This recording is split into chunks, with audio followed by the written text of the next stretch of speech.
At sir, kinakailangan na dalasan mo naman yung pang-aakit, yung paglalandi dun sa partner mo. Partner mo naman yun eh. Huwag mong hahayaan na siya yung palaging nag-i-initiate sa'yo. Reveal yourself a little bit. Don't be hard on him or her. May mga bagay na gusto kang gawin sa kanya, sabihin sa kanya, pero hindi mo ginagawa because of your pride and ego. Yung pride mo or ego mo na napakaiikling salita ay pwedeng sumira yan ng isang relationship.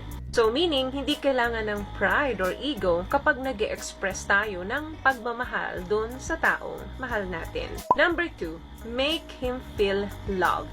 Make your boyfriend, girlfriend, make your wife, or husband feel loved. Ito yung pinaka-background ng lahat ng effort mo para ma-obsess sa'yo yung partner mo. Kailangan na iparamdam mo sa kanya na talagang mahal mo siya. Alam ko na madalas sa mga video natin, lagi kong sinasabi, ang sex ay isa sa pinaka-importante sa relasyon. But love still the most important thing. Lahat ng tao sa mundong ibabaw ay nagkikrave ng love. Ginagawa natin lahat ng bagay, effort, para lang mahalin tayo nung taong mahal natin, whether we like it or not. So, kapag yung taong ito ay napaparamdam mo sa kanya na talagang mahal mo siya, ina-appreciate mo siya, yung puso at isip niyan magiging attached talaga sa'yo. Unless, kung siraulo talaga siya, hindi mag-work yan at good for you yun. Kasi, makakaalis ka sa kanya at makakahanap ka talaga ng totoong tao at deserve mo para sa'yo. Number 2, make him feel valued.